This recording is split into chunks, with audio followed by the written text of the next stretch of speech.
left my corporate job without a plan, no backup, no guarantee, just a decision that I was done giving up my time for someone else's dream.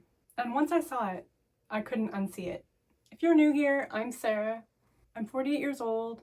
I spent over 22 years in corporate accounting, and I left it all behind. I share the real journey here, not the highlight reel. The actual messy, beautiful, and terrifying process of reclaiming my life. So if you're in the thick of it now, you're in the right place. Let's get into it. I was good at my job. Really good at my job. 22 years of showing up, hitting the deadlines, doing the financials, handling the pressure. From the outside, I looked completely put together. But on the inside, there was this quiet voice that had been whispering to me for years. There has to be more than this. And I would push it down every single time. Because that's what responsible people do, right? You don't just walk away from a stable paycheck. So I stayed, kept showing up, and I kept telling myself, maybe next year it'll feel different. It never did. But then I started working from home, and something happened that I didn't expect. I started to feel what my life would actually look like. I could walk Kobe in the middle of the day, put a load of laundry in between tasks, take a breath when I needed one, structure my hours around my energy instead of around a clock someone else set. And I still got everything done. My work did not suffer. If anything, I was more focused, more productive, and more present. But more than the productivity, it was the feeling. That feeling of, I have a say in my own day. My time feels a little bit like mine. And once I felt that, I did not want to go back. I didn't know how I was going to move forward, but I knew I wasn't going to go backwards. And then I lost my dad suddenly. And that cracked something open in me that I don't think ever fully closed.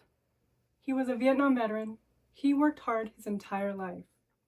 He gave everything he had, and he didn't get nearly enough time to enjoy it. And I remember sitting there with that grief and thinking, I don't want that.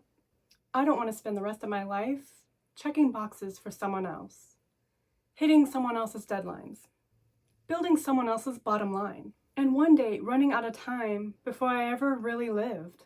His passing didn't hand me a plan, but it made it impossible to keep pretending I was okay with the way things were.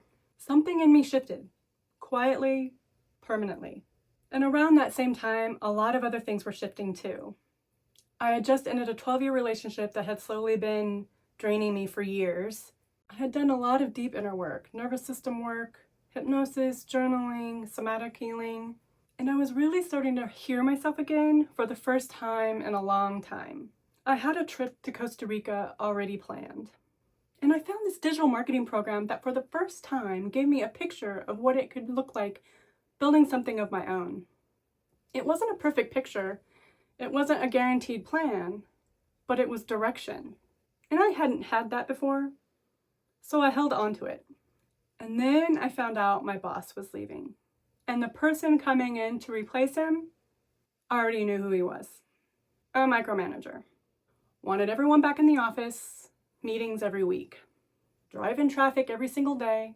And I remember that moment that I heard that. And I thought, that's a hard no for me. Not because I couldn't do the job. I could do that job in my sleep. Because I had already grieved a life that felt too small. I had already felt what a little bit of freedom tastes like. And I had already decided, even though I hadn't said it out loud, I was done handing over my days to someone else. That news didn't create decision. It just confirmed what I already knew. So I went to Costa Rica. I let myself breathe. I just let myself be somewhere quiet and beautiful and get away from all of it. And when I got back, I made the call. I was done. No backup plan, no guarantees, no perfectly mapped out strategy. Just a decision that it was time to bet on myself for the first time in 22 years. And honestly, it was the most terrifying thing I've ever done. And it was also the most right. I'm not going to stand here and tell you I have it all figured out. I don't. I'm still learning, I'm still building, still have those days where I'm like, did I make the right call? But then I take Kobe for a walk in the middle of the day, and I sit with my morning sparkling water without rushing, and I work on something that feels like mine. And I remember, oh yeah, this is why. No one is telling me when to show up. No one is telling me where to sit. No one is telling me how to spend my hours. That is not a small thing. For someone who spent 22 years doing exactly what everyone else needed, that is everything. And if you're feeling anything that I just described, that quiet exhaustion, that whisper that says there has to be more, I created a free audio that helped me calm my nervous system and start actually hearing myself again when everything felt uncertain. It's in the description below. Grab it before you keep watching. It takes 2 minutes to download and it's worth it. Because here's what I want you to hear. If you're sitting in that job right now, feeling that pull, that restlessness, that feeling like you're meant for something more, but you have no idea where to start or what that looks like, I'm not here to tell you to quit tomorrow. That's not what this is. But I'm here to tell you, that feeling is not nothing. That whisper is real, and it's worth paying attention to.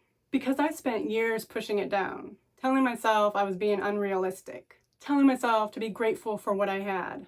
And all of that was just noise keeping me stuck. The moment I started listening, really listening, everything started to change. If this resonated with you, the free audio is in the description below.